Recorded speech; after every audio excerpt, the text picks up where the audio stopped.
இதில் பார்த்தீங்கன்னா இப்போ நம்ம வந்து காய்கறி கட் பண்ணுற மாதிரி பார்த்தோம். இதில் வந்து கீழே இப்படி இதில் அரைச்சோம்னா இப்படி போட்டு இதில் போட்டு இப்படி சுற்றினோம்னா மூடியோடு இருக்குது. இது வந்து முந்திரி, அப்புறம் நடக்கடலை, அப்புறம் வந்து கடலைப்பருப்பு அந்த மாதிரி போட்டு நம்மளுக்கு அரைக்கணும். அந்த மாதிரினாலும் கூட இதில் வச்சு இப்படி சுற்றிக்கிட்டே இருந்தீங்கன்னா கீழே இப்படி சுற்றினீங்கன்னா இந்த பக்கம் வந்துடுங்க. நம்ம ஓப்பன் பண்ணி எடுத்துக்கிட்டோம். இது வந்து பால் குட்டி குழந்தைங்க குடிக்கிற மாதிரி இருக்குது.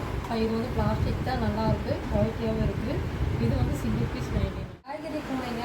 இது பார்த்திங்கன்னா 3 ஓவல் ஸ்கொயர் ஸ்டாப்பில் இருக்குது. இது 3 அடுக்கில் இருக்குது. தக்காளி, வெங்காயம், பூண்டெல்லாம் போட்டுக்கலாம். நம்ம வந்து அந்த மாதிரி எண்ணெய் பாட்டில் அந்த மாதிரி கூட வச்சுக்கலாம். இதே பார்த்திங்கன்னா இது ஒரு மாடல் இருக்குது. அதே பார்த்திங்கன்னா இது வந்து கொஞ்சம் சின்னதாக இருக்குது. இது வந்து புளியாகவும் இருக்குது, நல்லா வெயிட்டாகவும் இருக்குது, நல்லா ஹெவியாகவும் இருக்குது. இதுவும் அதே மாதிரி மாடல் தாங்க. இதுலேயே பார்த்திங்கன்னா உங்களுக்கு ரவுண்ட் ஷேப் வேணாலும் அதுலேயும் அந்த மாதிரி ஒரு மாடல் இருக்குங்க, மாடல் இருக்குங்க. வந்து இது 99 தாங்க.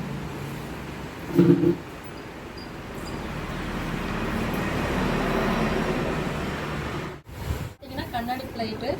இதை வந்து நம்ம ஸ்நாக்ஸ் போட்டு கொடுக்குறதுக்கு, உடத்துக்கு மூடுறதுக்கு, நம்ம வந்து சாமி சிலையெல்லாம் வச்சு இதில் வச்சு பூஜை பண்ணுறதுக்கு அதுக்கு யூஸ் ஆகும். இது பார்த்திங்கன்னா ஆல் பிளேட்டு 99.